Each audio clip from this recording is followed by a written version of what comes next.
Hey guys, how you doing? Dave here. Today we're making these mango cheese spring rolls.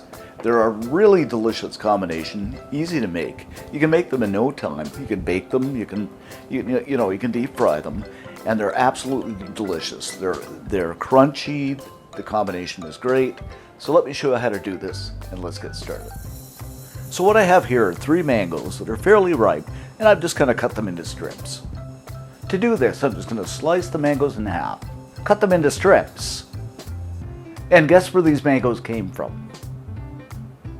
The great country of Argentina. Then scoop the flesh out with a spoon.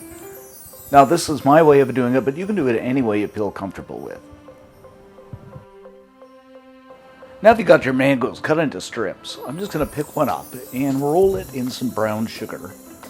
You just want to make sure it's fairly covered. It's going to add some sweetness. Put it on the edge, the one edge of a spring roll wrapper. These wrappers you can pick up in just about any grocery store. Grab up some cream cheese, and I'm just going to put it on the front edge. And it doesn't have to be cream cheese. It can be the cheese of your choice. You know, Eden cheese, cheddar cheese, whatever you like. Then just kind of tuck one end under, roll it up, fold the insides in, and continue to roll. Take a bit of water, place it on the outside edge, and voila, there you have it.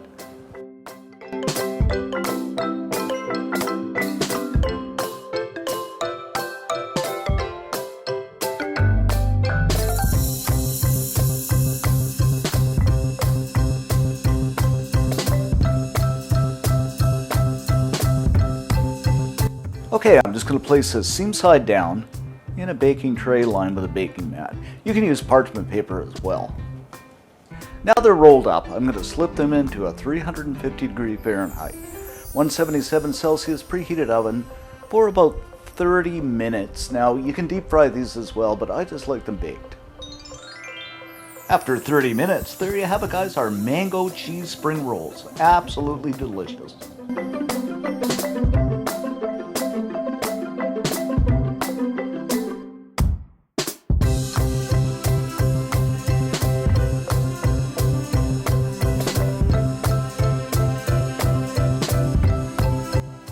Okay, let's give these a taste test. Guys, these are simply divine. The cheese combined with the mango, the spring roll wrapper, the crunchiness, absolutely delicious. You gotta try these. To find all the details in the recipe, head on over to cookandshare.com. All kinds of cool stuff over there. Thanks for watching and subscribing, and see you next time.